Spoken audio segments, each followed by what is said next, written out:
Welcome to the Bedroom Revival Podcast. My name is Kuri, your host, and I'm excited to be making this episode because this is very, very pivotal in terms of your relationship. I was reading Quora, and there's this guy who was asking a question. He said he's been married for 22 years, and he's been in a sexless relationship for 10 years, and he keeps himself in shape.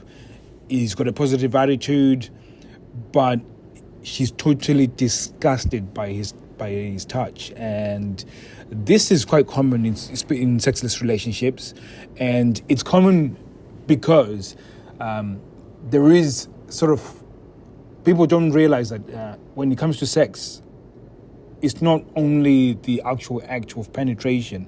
There's stuff that precedes the actual that. So yes, there is the attraction, there is the desire, there is the pleasure, which is now the sex, and then there's the orgasm. So there's a whole certain things, sort of dances that you have to have before you actually get to the orgasm. And most people skip and go straight to the pleasure and then want to have the orgasm.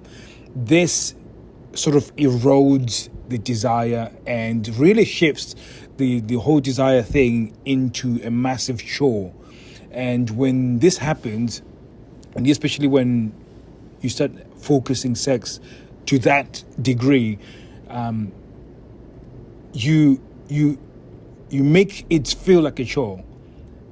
And what do I mean by that? And let me take a step back.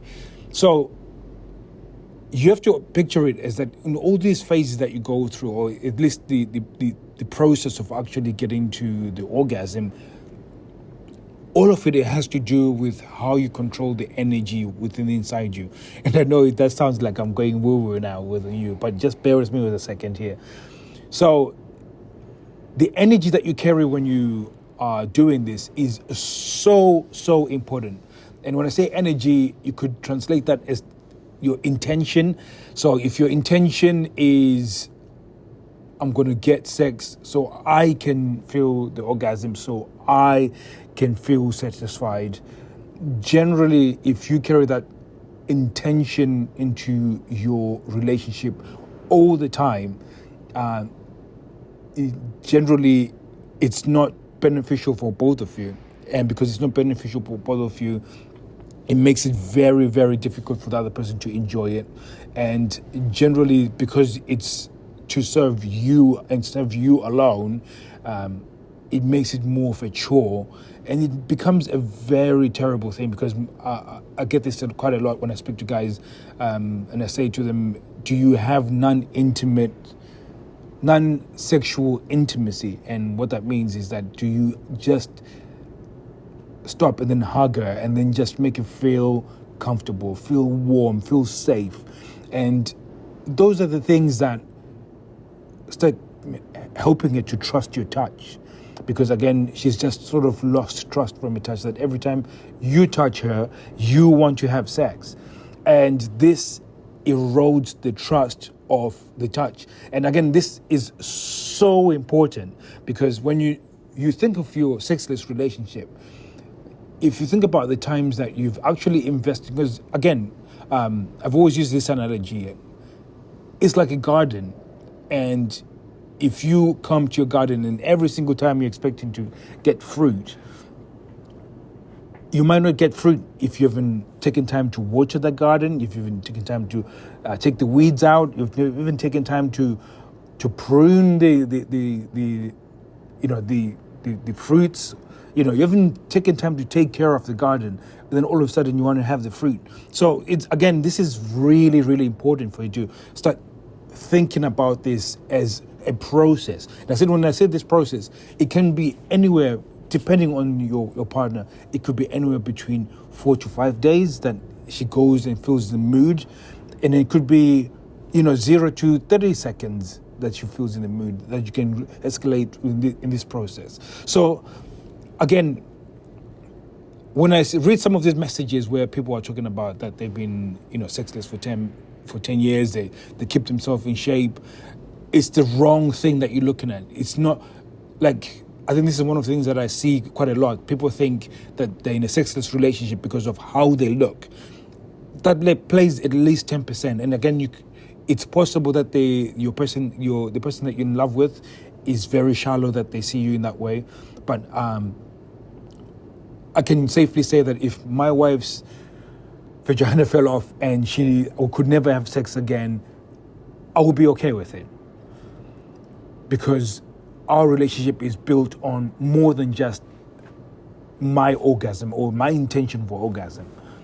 And it's when you stop thinking of the fact that you start moving on from beyond the orgasm, and I call this beyond the orgasm, then you start thinking about beyond the orgasm. It becomes so powerful that when you can invest in non-intimate sexual touches, some non-sexual intimacy. Sorry, I got a bit muddled out there. But that's like the investment. That's you putting into that bank of sex. So, for instance, if you were you'd be depositing quite a lot of credit, for instance. So let's call it sexual credit. So you do that by intimacy, like that non-sexual touches, being playful. So twirling around, having a dance. Those are all touches, but those are touches that make you feel safe, make you feel pleasure, make you feel enjoyable, and there's no real intention to having sex. And when she trusts your touch, then she wants you to be curious with her, and curious sexually as well. And this is where, again, you can transition from her being like situational, or you actually being the stimulus for her to feel sexy. She can actually start exploring in her mind and feel safe to be exploring more sex, to being sexy as well. So I do feel sorry for this guy, because I think if he knew that the actual key for high frequency in a relationship usually is just the fact that you do not focus on sex. The moment you remove the outcome, it becomes so much easier for the other person to feel free. Because when you put the outcome in, the outcome is like, I'm going to touch you so you can feel sexy, so we can have sex. It puts so much pressure on the other person, and it makes it so like a chore. It makes it really uncomfortable. And again, sometimes your partner actually goes through the process of, I'm just going to do this so I can get over and done with, because I don't want you to end up cheating, or I don't want you to think I'm a horrible person. So they're now actually just having sex with you just so you don't leave them, so you don't end up. And again, this is just terrible. It's worse.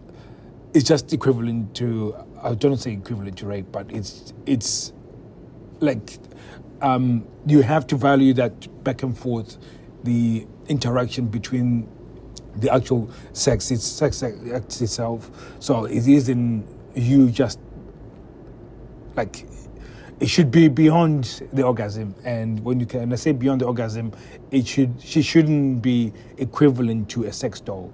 So I don't know if it's a rant or I'm making any sense with where I'm going with this, but really, I really feel sorry for this guy, and I really hope I had an opportunity to speak to him and just say, you know what, invest in more, intimate moments that are non-sexual. And this is really, really, really important. Like, right now, get her to trust you, that you can be really you can just hold her. Tell her that you love her, and that you're embracing her because you just want her to feel safe, and that you're there for her. You're gonna be there for her. And again, it becomes really hard to do some of this stuff because you already feel hurt. You feel like you're undesirable. You feel unloved. But again, the only way to fix this is to start facing some of these things head on and really putting yourself out there, but really just dialing back the expectation for sex and really focusing more on how we can connect. Because again, there's been a lot of changes from the time you guys were dating and having it hot and heavy.